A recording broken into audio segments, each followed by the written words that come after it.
Hey guys, Ken Stretz Tactical. So today I'm going to talk about the Sig MPX. So this particular MPX started life as a pistol, and then I SBR'd it and turned it into an SBR, short barrel rifle.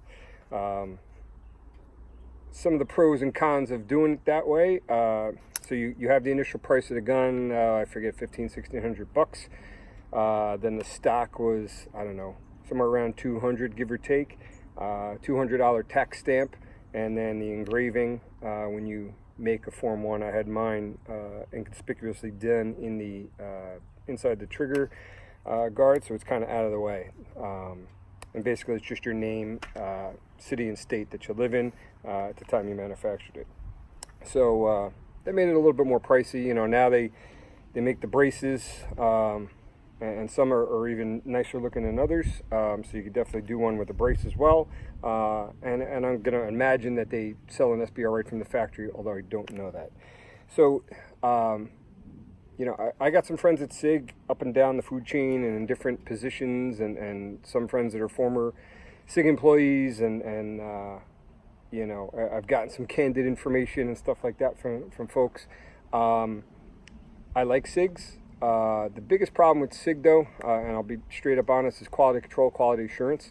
Obviously, there's been issues with the 365, which I now carry. It's my backup gun and my gun when whatever I'm wearing or doing. I can't carry a Glock 19.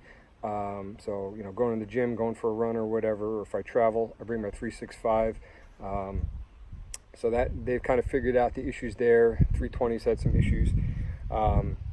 And definitely the MPX has had some issues. Now, I love mine. I have a bunch of SBRs, MP5K, PDW, Uzi, AR-15, shotgun, a bunch of short barrel stuff. Some I really don't shoot. Out of all of them, I shoot this the most. It's just a fun gun to shoot. So I'm not totally ragging on them, but I will tell you this, right? So and I've shot a variety of different MPXs. I've shot the full auto subguns.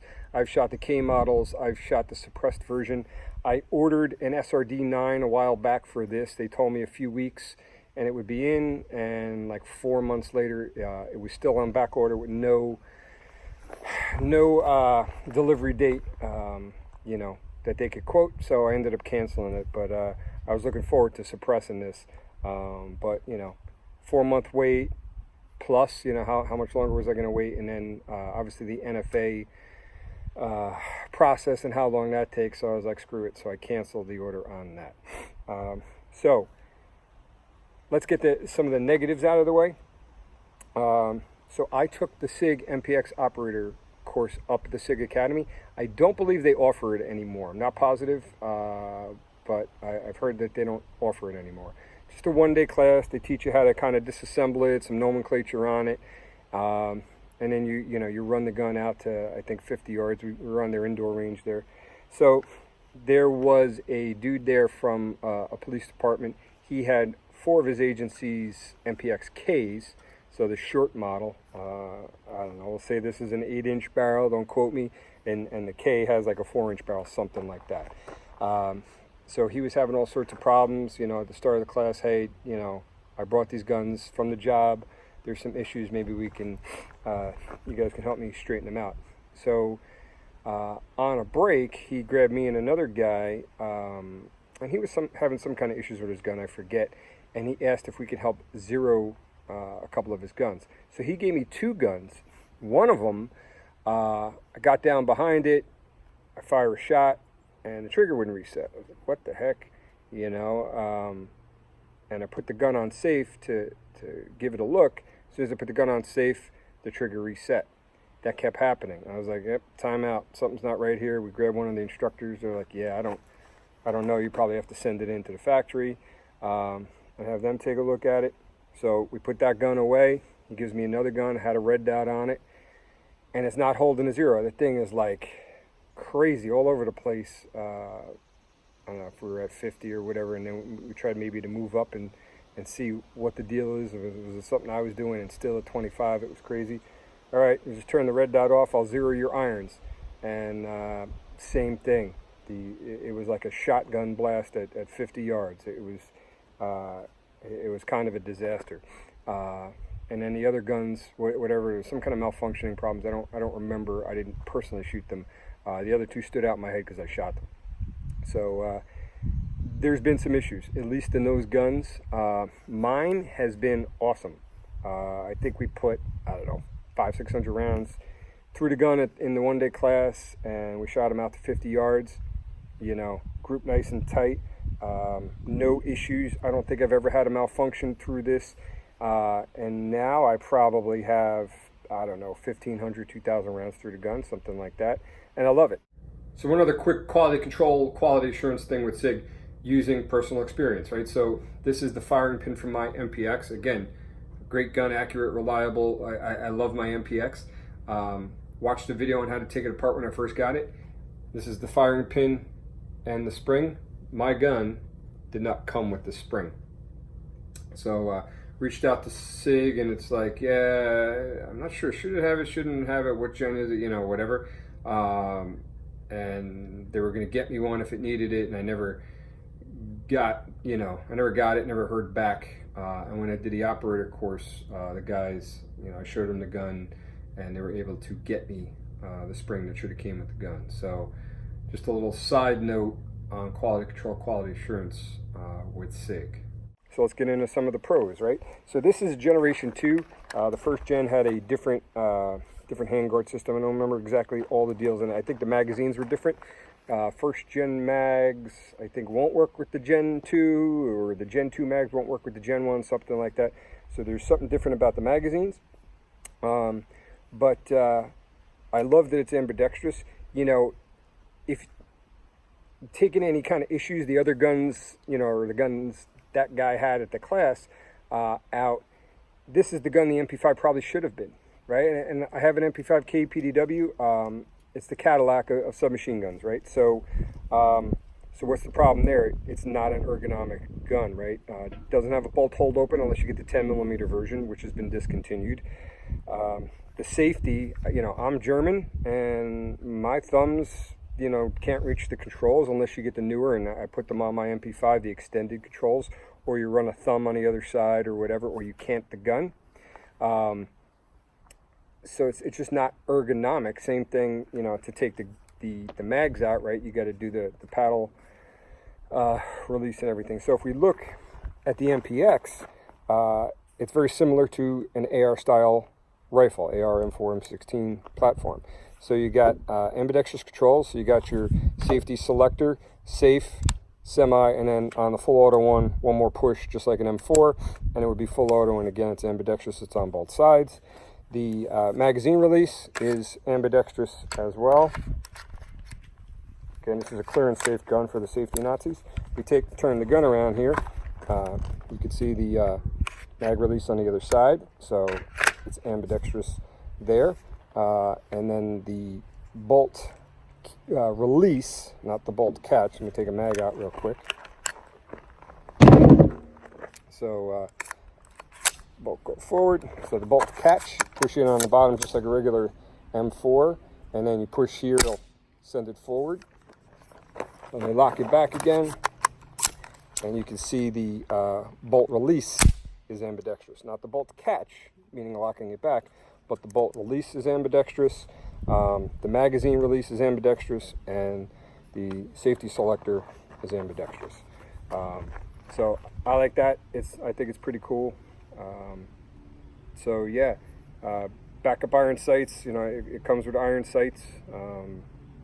And then I got a Romeo 4 from Sig on it as well. This optic, no issues with it whatsoever. I have a Romeo 5 that's had some issues. The red dot would start to flicker.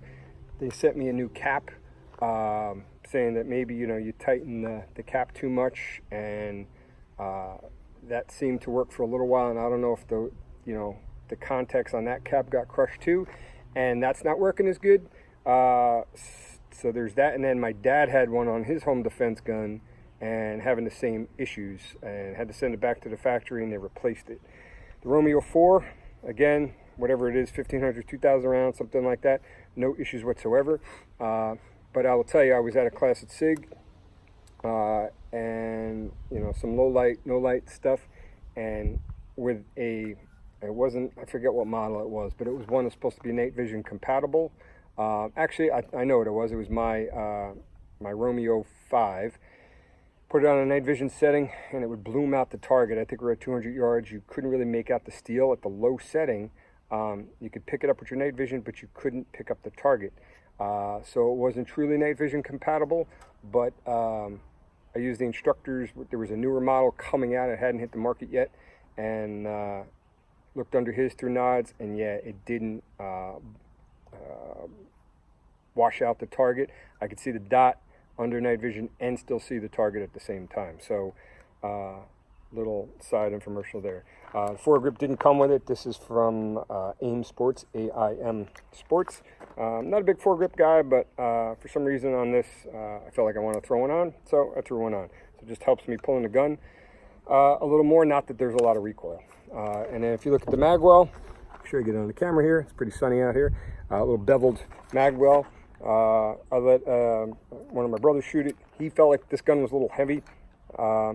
Maybe. It's not a polymer lower like an MP5 or anything like that. It's all metal, with the exception of the the foregrip, the pistol grip here.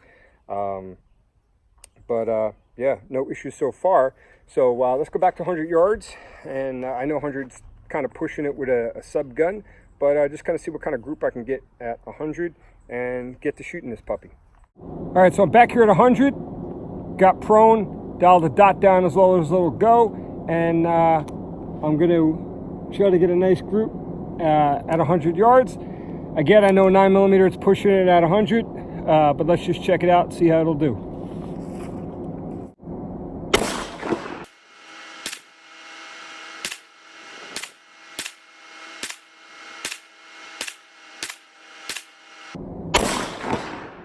All right, I lost count. I hope that was 10. We'll find out when we go down range. So we got 1, 2, 3, 4, 5, 6, 7, 8, 9. I don't know, maybe that's 10. It's probably that one there. So we got 3 shots right there. 3, 4, 5, 6, 7, 8, 9, 10. 1, 2, 3, 4, 5, 6, 7, 8, 9, 10. Or maybe one of those was there. I might have even shot 11, right? I said I was off. But so from 100 yards, you know, my fist's probably 4.5, 5 inches. The black is 5.5 inches, right? So, you know, roughly a 5-inch group with a 9mm with an 8-inch barrel at 100 yards, using Federal 124 Syntec. So it's not like match ammo, but pretty good from 100 yards. It's not what I zeroed the gun with. I don't remember what I zeroed the gun with. I don't shoot this a lot. It's a fun gun. I love to shoot it. It comes out a handful of times a year, but pretty good, pretty impressive. Cool. All right, so now a little running gun with the MPX.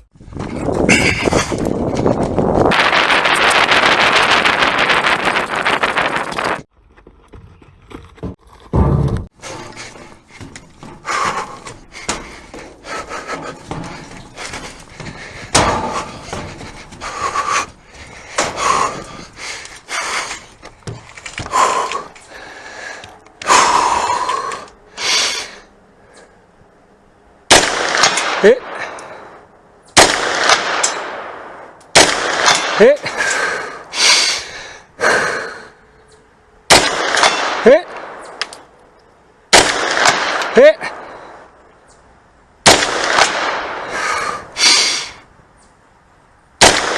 Hit.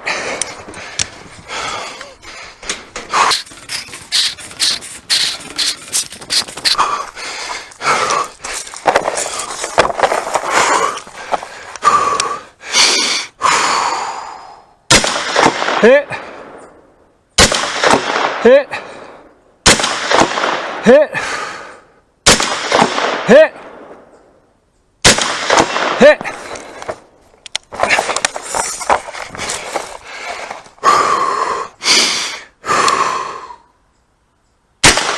Hit. Hit.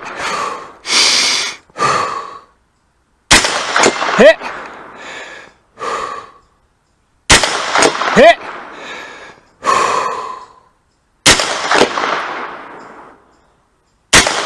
hit,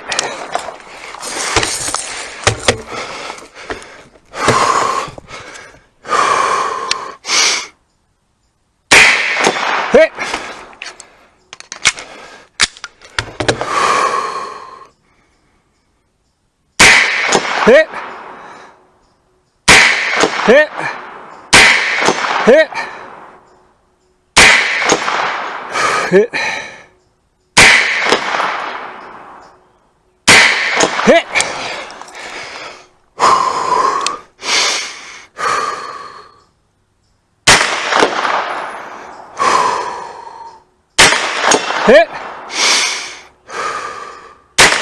hit, hit, hit, hit, hit,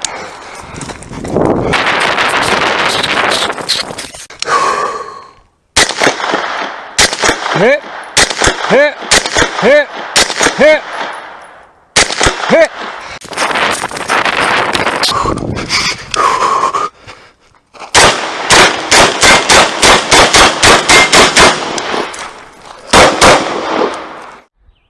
So there it was, a little running gun. Started the 100-yard line, ran 100 yards, ran up to the top of a tower, 5 hits, missed 1 or 2, I don't remember. Head back down, 5 prone, hits. Once I got my hits, 5 kneeling unsupported. Get those hits, 5 kneeling supported, get those hits, 5 standing. Obviously big thing was breathing. Ran up to the 50, 5 hits there, and then, I don't know, ran up 10 yards or so, shooting on the move. Ran a dry, did a transition. Also back here at 100, I think it was, I did a combat reload of the gun. So you saw the accuracy prone. I was just using some Federal Syntech 124 grain, not, you know, match or duty ammo, something like that. But roughly, without measuring it, you know, 5-ish inch group at 100 yards. So I'll take that all day with a 9mm. Granted, I'd rather, if I got to take a shot at someone at 100, have a 5.56 or bigger, you know, for the terminal ballistics of it. But the gun's capable of it. Gun ran fine. I mean, I only put 60 rounds through it today just for this, but like I said, I got 1,500, 2,000 rounds through it, no issues. So yeah, seen some issues with some other guns, other MPXs, MPXKs, whatever. And I think also if you try to put aftermarket triggers in here, there could be an issue of them breaking the triggers and whatnot. I just got all factory in here, and you see the kind of groups I was getting with it, with, you know, not duty grade or match ammo, with the standard trigger at 100 yards. So, you know, yeah, there's some issues, right? But I love my MPX. Out of all my sub guns, you know, obviously I'm a cop and I'm in New York, so I retire if I don't move. I got to get rid of some stuff, and I think out of them all, this is the one I don't want to get rid of because it's the most fun. It's reliable, it's accurate. Yeah, granted, I'd rather shoot someone with a 5.56, but pistol caliber carbines are pretty popular right now. There's PCC matches and whatnot. So yeah, definitely give the MPX you know, a shake if that's something you're interested in. Obviously, they make 16-inch barrel versions, and you know, there's different match versions and whatnot. So I give it a thumbs up. Yeah, there's some issues, probably like any other gun out there. You're gonna, you know, get some issues here and there, but otherwise, check it out. If you like what you saw, give it a like, subscribe, comment, share, and till then, train hard, stay safe, and I'll see you on the range.